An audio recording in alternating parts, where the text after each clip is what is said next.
เราต้องมาซอยฝาหลังก่อนฝาหลังที่เราใช้ตั้งเป็นตัวยึดหลังมันของฐานตั้งสินค้าตอนนี้ก้าวสู่ขั้นตอนการประกอบเนาะ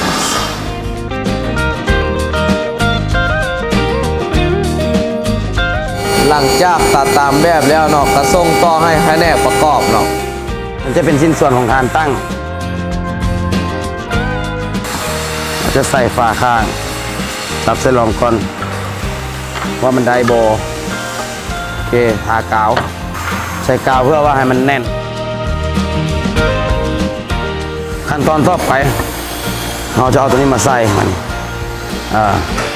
ตัวที่เขาจะตัดไว้มันจะพอดีเป๊ะตัวนี้เราใส่กาว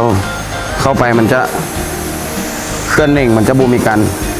เน่งติงแล้วก็ขูง่ายตัวนี้จะเป็นกล้องที่ว่าเขาเจ้าเอสเป็นบล็อกระหว่าง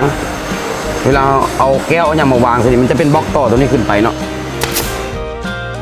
ขั้นตอนนี้ว่าแล้วละนี่สิคือขั้นตอนเริ่มใส่คันทานวางเนาะตัวทานที่สองทานแรกจะอยู่ลุ่มนะครับต้องได้ใส่ตัวนี้ก่อนตัวนี้ขั้นตอนทานที่แรกเขาจะใส่แบบนี้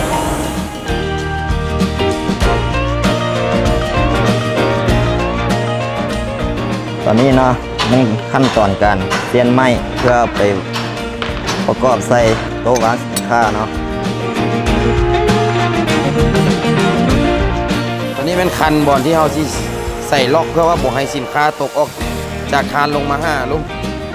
เราจะใส่กันไว้ขั้นตอนต่อไปเขาจะเทียบไม้มาตัดใส่เพราะว่าเขาจะสอดแผ่นได้เลยมันจะเป็นขั้นตอนสุกลืบเข้ามานี้เนาะจะถือว่าเรียบร้อย